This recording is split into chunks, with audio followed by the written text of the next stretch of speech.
kasama sa ayuda?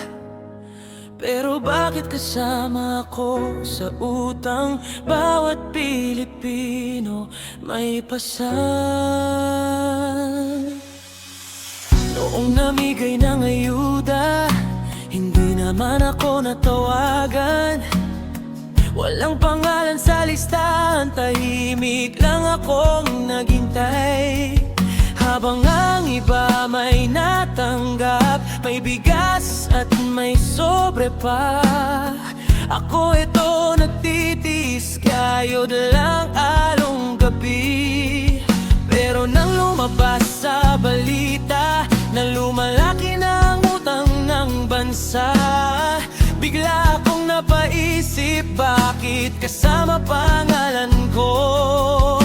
Hindi man ako umutang, wala rin akong napakinabangan. Pero sabi nila bawat Pilipino may parte raw sa kabayaran. Ang hirap maging mahirap, laging kulelat sa pila. Pag may biyaya, wala ka, pero sa bari rin kasama.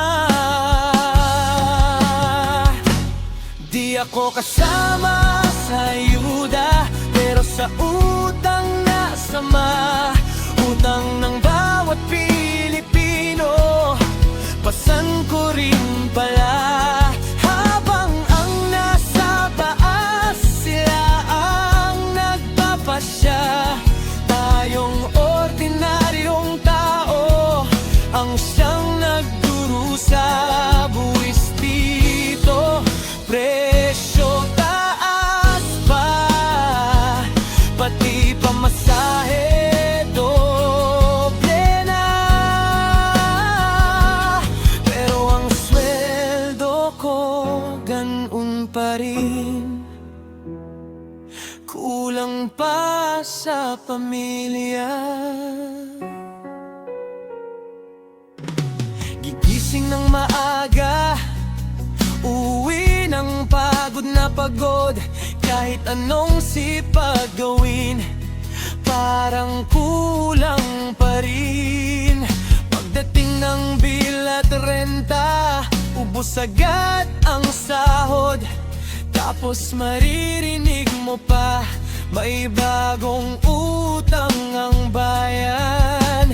Hindi ko naman nakita kung saan napunta lahat, pero bakit kaming mahirap ang unang naapektuhan? Nakakainggit minsan sa may koneksyon at mayaman. Kahit anong mangyari, parang hindi nahihirapan. Pilipino akong totoo, handang tumulong sa bayan.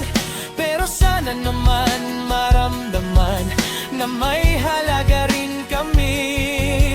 Hindi puro pangako, hindi puro palabas, kundi tunay na serbisyo para sa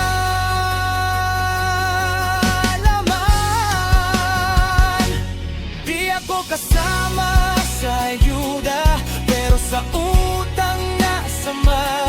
Bawat batang isinilang may utang na agad dala. Pero kahit ganito, hindi susuko ang puso. Kakapit pa rin sa pag-asa na balang araw magbabago.